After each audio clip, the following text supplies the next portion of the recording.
Okay, let's unpack this. Let's do it. The last, 48 hours or so, around November 7th and 8th, 2025, the market's been pretty interesting, especially with Q3 earnings. Definitely. We've seen this strange paradox playing out, haven't we? Companies reporting really strong numbers. Yeah, beating estimates. Exactly. Beating estimates, sometimes smashing them, and then watching their stocks just plummet. It makes no sense on the surface. So our mission today, really, is to figure that out. Why the disconnect? Right. It boils down to this crucial difference between a company's past performance, that Q3 report, and its future outlook. What it tells the market is coming next. Because that's what Wall Street actually cares about, isn't it? The future, not so much what just happened. Precisely. History is interesting, but guidance is where the money is. And for some big names this week, the guidance just wasn't there. Okay, let's dive into that first segment then, the ones that beat but bled. Yeah, let's call it the beat and bleed. These companies did great in Q3 by traditional metrics, but got punished anyway. Usually weak guidance or maybe a strategic move that pushes profits further out. And the absolute poster child for this has to be Duolingo, right? DUOL. Yeah. Their numbers look fantastic. Phenomenal, really. On paper, anyway. Yeah. Revenue beat expectations, what, $271 million versus $260 million expected? Yeah, solid beat. And the EPS, earnings per share, this is astonishing. They reported almost $6, like $5.95. The estimate was around 76 cents. Okay, that's huge. And users. Users were great, too. Daily active users, DAUs, topped 50 million. That's up 36% year over year. Massive growth. So revenue beat, massive EPS beat, huge user growth. Why on earth did the stock drop over 25%? What spooked the market that badly? It seems to be a deliberate choice they made. Two parts. First, yeah, their Q4 guidance was viewed as weak. Okay. But the really interesting part, they explicitly announced a strategy shift. They said they're prioritizing long-term user growth over maximizing short-term monetization. Hang on. They grew users 36%, and now they're doubling down on more user growth, even if it means less immediate profit. Isn't that what growth companies are supposed to do sometimes? You'd think so, right. And maybe in a different market environment, it would be applauded. But right now, investors seem hyper-focused on profitability today. So Duolingo basically said, look, we're building this massive user base, but it'll take a bit longer to fully monetize it. And the market just wasn't patient. The weak Q4 outlook combined with that delay, that overshadowed the great Q3. No patience for the long game right now. Okay. Right. So if Duolingo was punished for strategy, what about Carvana, CVNA? Yeah. They also beat Q3 estimates, but still dropped. Right. Carvana's another interesting case. Again, strong Q3. Revenue beat, up big year over year. Adjusted EBITDA, a measure of operational profit, also beat estimates quite nicely. Sold almost 156,000 cars. Solid numbers again. So why the negative reaction there? It was all about sequential movement, quarter over quarter. They guided Q4 retail sales to be at least 150,000 units. Which is less than the 156,000 they just sold in Q3. Exactly. Even though it's still a huge number, guiding for potentially fewer sales in the previous quarter, that suggests a slowdown, deceleration. And the market hates deceleration. It hates it, especially in a high-growth name. Any hint that the peak might be in or that growth is slowing sequentially is seen as a major red flag. Plus, there were background worries about auto loans and margins, too. Always that demand for more. Faster. Okay, let's hit Celsius Holdings, CELH, the energy drink company. Another beat on adjusted profit, I think? Yeah. But the stock took a massive hit, like 17, 20%. Yeah, this was a perfect example of why you have to look beyond those adjusted numbers sometimes. Okay. Their adjusted EPS beat the estimate, revenue beat too, and revenue growth was insane, like 173% year over year. Incredible growth. So what was the catch? The catch was the real bottom line, the JAP number. Generally accepted accounting principles. Right, the standard accounting profit. Exactly. And on that basis, they reported a net loss of $61 million. A loss, after reporting a profit previously. A loss. Compared to a $6.4 million profit in the same period last year. And the reason? Massive one-time costs.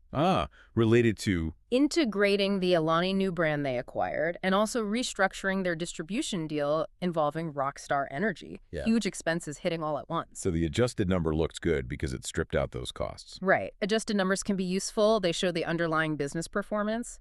But When you have such huge actual costs hitting the books, creating a big gap loss, the market gets nervous. It's like the core engine is strong, but the car just needed a ton of expensive immediate repairs. Perfect analogy. Investors saw that $61 million repair bill and worried about near-term stability and cash flow, even if the core drink sales are booming.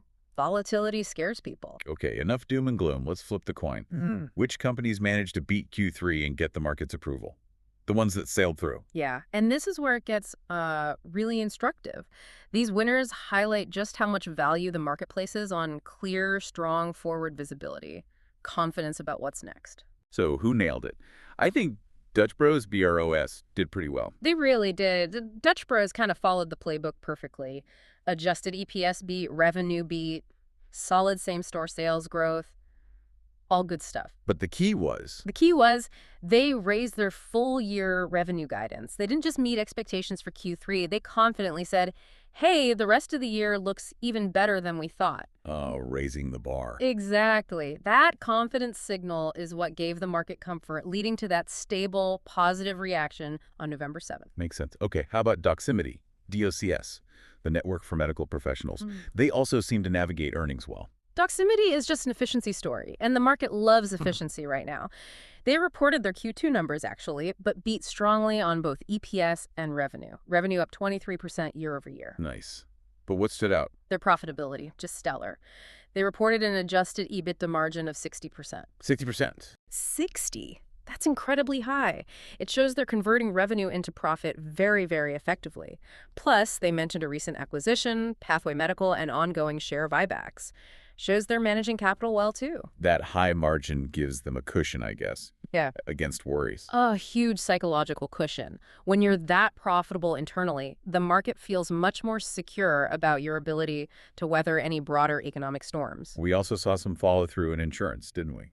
Even though they reported a bit earlier. Yeah, the good news kept rolling for some insurers. Allstate, ALL, had already reported a big earnings surprise. Right. Then on November 7th, they got key analyst upgrades. JP Morgan boosted their price target, kept an overweight rating. It's like the market digesting the good news and saying, yep, we really like that. Confirmation. And Lemonade, LMND, also saw some action. Lemonade hit a 52-week high on the 7th. That came after they reported better than expected Q3 results, smaller loss than feared, revenue beat. So yeah, positive momentum can build when the outlook seems clear. Okay, so beyond the earnings headlines, companies are always making other moves, right? Managing money, managing people. Let's shift focus there. Absolutely. Earnings are just one piece. How companies handle their balance sheets, their capital, their key personnel. That's crucial context, especially now. Yeah, I'd raise that question. Are these moves proactive strength or reactive necessity? We saw a bit of both this week. Let's start with Wayfair W. They did a big debt deal. They did. A proactive one, it looks like. They closed a $700 million senior secured note offering. These notes have a 6.75% interest rate and aren't due until 2032. Okay, $700 million. What's the plan for that cash? Smart capital management, it seems. They're using a chunk of it to buy back some of their existing convertible notes that were due much sooner, 2027 and 2028. So pushing out the debt maturity, kicking the can down the road, but in a good way. Kinda, yeah. It reduces their near-term refinancing risk, gives them more flexibility. The rest is for general corporate purposes. It looks like a move to strengthen the balance sheet from a position of, well, relative stability. Okay, contrast that with Opendoor. Their move seems different, more urgent maybe. Yeah, the timing and context are very different. Opendoor had a rough Q3 they missed on both EPS and revenue estimates. Right, bad quarter. And then almost immediately after that report, they filed with the SEC to register a huge block of common shares for sale, about 180 million shares at $6.56 each. Wow, that's a lot of shares. Right after missing estimates, that feels like. It feels like they need cash, doesn't it? Registering that many shares, basically signaling an intent to potentially sell them and raise capital right after a disappointing quarter, it strongly suggests a move to shore up liquidity because performance is challenging. So Wayfair managing future risk, Opendoor may be managing a current cash crunch. Big difference in perception. Exactly. One looks like prudent planning, the other looks more like necessity, possibly diluting existing shareholders to stay afloat. The market reads those signals very differently. Okay, shifting gears a bit. Internal moves, Yeah. executive stuff, Disney, Diz. Yeah, Disney filed an 8K, which is, a notice of significant events.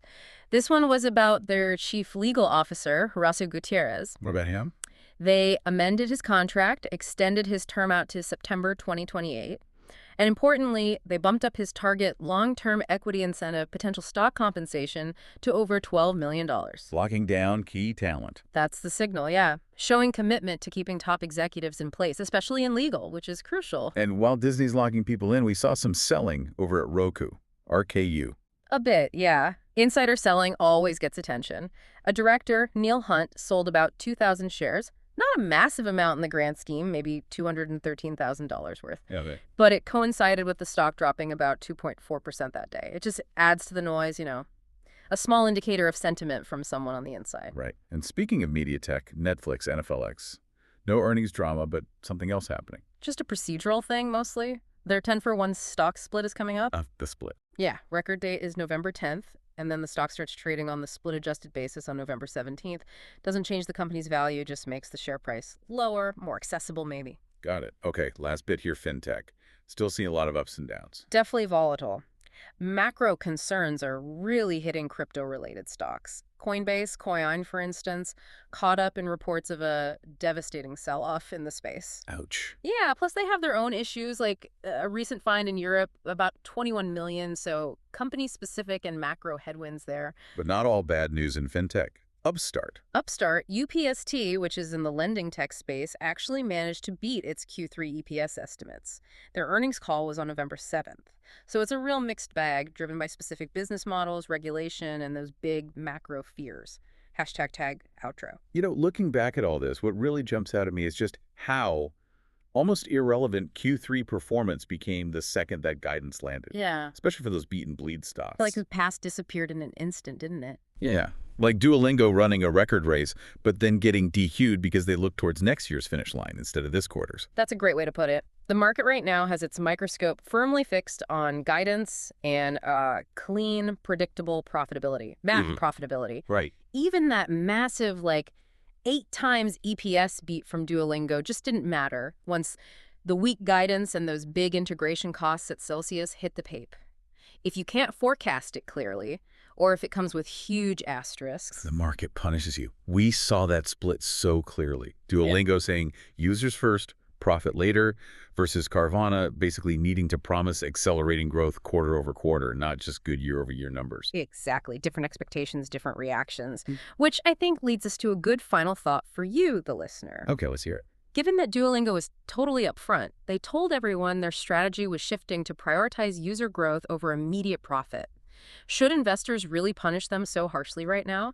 Should they tolerate that dip, believing in the bigger user base later? Or is Wall Street right in this current climate, demanding those clear, immediate results, that predictable profit, especially with interest rates where they are? What stands out to you in that trade-off? Is it short-sightedness or is it rational risk management by the market? Something to definitely chew on. Think about that dynamic.